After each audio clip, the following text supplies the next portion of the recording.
Somebody will occasionally come to me and say, I've started the wheat belly lifestyle and I'm losing my hair. When I brush my hair comes out in clumps. Well, what does that mean? And is it temporary or is it permanent? It's a temporary phenomenon and it reflects something wonderful. The reversal of skin inflammation. You can even see this on people's faces when they engage in the wheat belly lifestyle, the undoctored lifestyle. Go on my wheat belly Facebook page, for instance, and you'll see the pictures that people post before they start the program, and then even just 7 to 10 or 14 days later.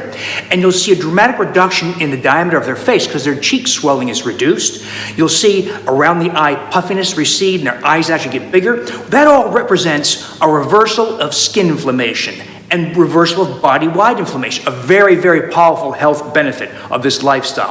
Well, recall that hair, of course the scalp is skin, but hair also is a form of skin.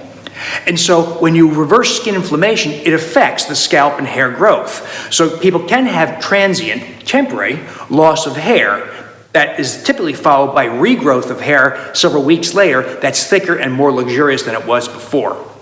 Now, if that does not happen, then there are some issues to consider that can stack the odds in favor of healthy hair regrowth. This is discussed more fully in the Wheat Belly blog post that accompanies this video. So take a look there if you do encounter difficulties and want to make sure you've addressed all factors that affect hair growth. But that list includes making sure you've added iodine to your program and consider having a thyroid assessment because hypothyroidism, which is very, very common, can impact hair regrowth. And you want not okay or acceptable or average thyroid status, you want optimal, perfect thyroid status, such as a TSH of 1.5 microunits or less.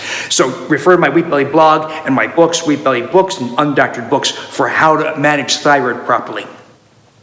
Consider adding the Lactobacillus reuteri yogurt. Consume a half a cup a day. It boosts your hypothalamic release of oxytocin, which is a wonderful stimulant of vigorous hair regrowth. Combine that with collagen hydrolysates, such as 2 tablespoons in your coffee in the morning or added to food. That's another way to stack the odds in favor of vigorous hair growth, as well as all the other wonderful benefits of those 2 strategies, such as thicker skin, dermal collagen, accelerated healing, greater joint lubrication, and greater cartilage volume.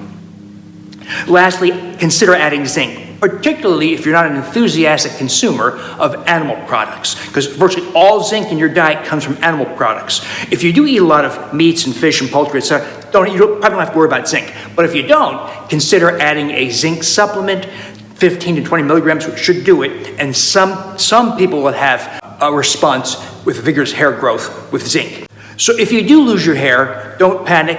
Recognize it as a good sign that you're having vigorous reversal of skin inflammation.